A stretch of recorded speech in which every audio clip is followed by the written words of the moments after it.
Hi mga Shas, ayan for today's video mga Shas, meron tayong pupuntahan na matagal ko nang inaantay. Actually, this one is supposed to be yung gift ni Jowa sa akin nung aking birthday, nung 35 years old birthday ko. 35, kinumpleto.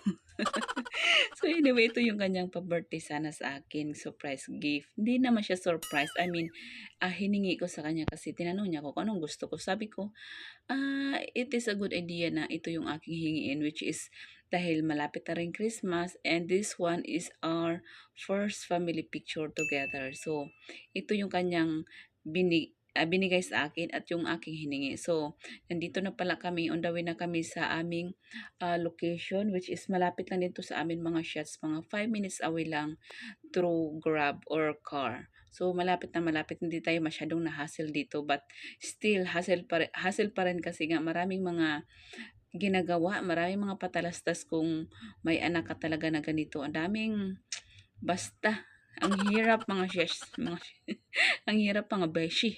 So anyway mga shes, nandito na pala kami. Malapit na kami nito actually. So buti na lang kamo yung anak ko every time kami lalabas. Behave to siya. Hindi siya as in wala akong matandaan na nag-iiyak tong batang ito. So that's a good thing na mabait talaga yung anak ko pag may time. May time lang. May time din naman siya na iyakin. So ito na pala mga shes yung Skytech. Dito yung kanilang building. Matatagpuan pala 'to malapit sa Kamachile, Mabalacat, Pampanga. So, dito kami pumasok. And first time namin mapuntahan tong lugar na 'to kasi nga hindi naman namin alam. So, medyo may kalakihan yung building na 'to. Hindi naman kayo mawawala siguro pag itong napuntahan nyo kasi nasa tabi lang naman siya ng daan. Madali siyang hanapin actually. So, nandito na kami sa aming location.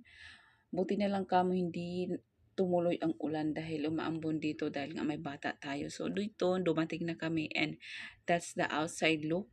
And unfortunately hindi naman talaga kung saan talaga sila banda dito sa loob. So buti na lang kamo itong aking jowa is mapasensyahin.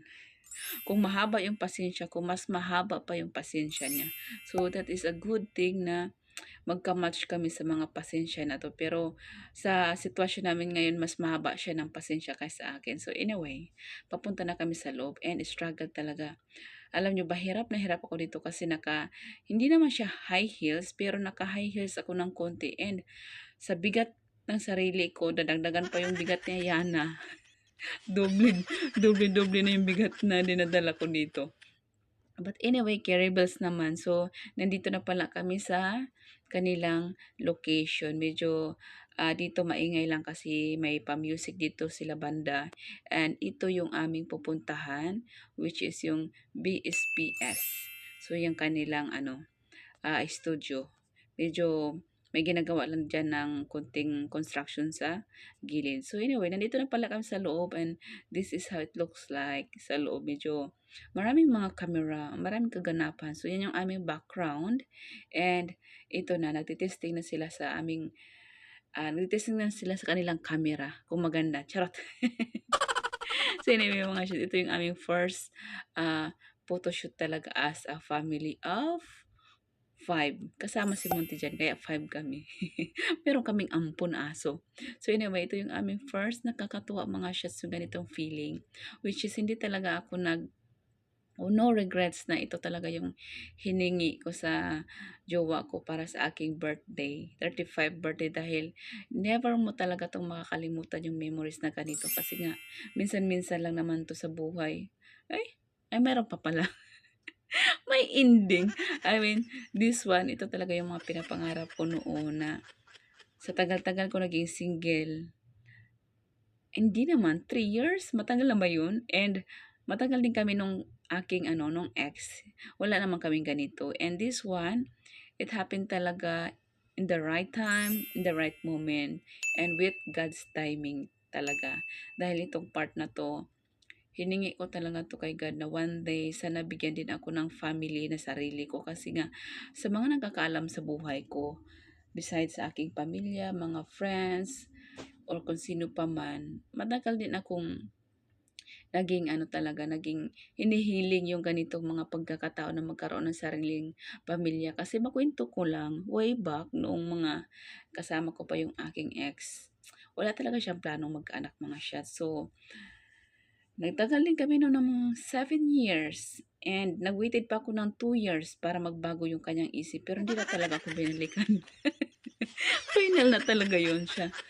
So anyway, it's a good thing also na gano'n siguro talaga kailangan may process ni God na malampasan mo muna yung mga bagay-bagay bago ka mapunta sa ganitong sitwasyon na which is happy naman ako. I'm very, very happy na meron akong pamilya and dumating 'to si jowa sa aking buhay kasi may good and bad things naman sa mga nangyari sa buhay ko and hindi ko siya ni-regret. I I see it as a blessing sa mga nangyari sa aking buhay and this is the most unforgettable moment na ginawa namin together and I'm pretty sure marami pa mga bagay-bagay na pwede namin pagsamahan and this coming year meron na naman tayong gaganapin na photoshoot, that's for sure. So I'm looking forward to that na mangyari ulit yan siya. But anyway, I'm just so happy and thankful na binigyan ako ng jowa, charot. Jowa. Binigyan ako ng jowa ni Lord na yung hinihiling ko talaga na alam niyo ba mga siyas, makuwento ko lang dahil nga noon, hindi naman sa pagmamayabang, may pera talaga ako doon sa aking ex kasi may kaya talaga siya sa buhay. So, walang problema sa akin yung pera kasi nga meron talaga akong pera. Pero this one, ito talaga yung hiningi ko kay Lord. Sabi ko sa kanya, naging specific talaga yung aking dasal sa kanya. So, dinasal ko talaga, tandang-tanda ko pa mula umpisa kung ano yung inano ko, winish ko talaga sa kanya. Hindi lang wish, pinagdasal ko talaga. Sabi ko sa kanya, one time, nakaupo lang ako sa kama, I think. Tapos nakatingin ako sa salamin. Tapos na-realize ko nga yung mga sa Facebook na mayroon sila mga complete family like my sister. Hindi naman ako naiinggit. As in, parang ano lang, parang feeling ko, Lord, am I not deserving to have a family like that? Parang ganun lang ma. Pero, yun nga, good. Nasa perfect timing talaga si God pag nabibigay siya ng ano, ng blessing sa atin. So, pinagdasal ko talaga, sabi ko sa panaginip ko, sa wish ko, hindi sa wish, sa dasal ko, Lord. Sabi ko, Lord, kahit hindi na mayaman, basta mamahalin ako, rerespetuhin ako. And yun, binigay talaga ni Lord. Sabi ko, actually, itong aking jowa mga shits, hindi naman talaga to siya mayaman.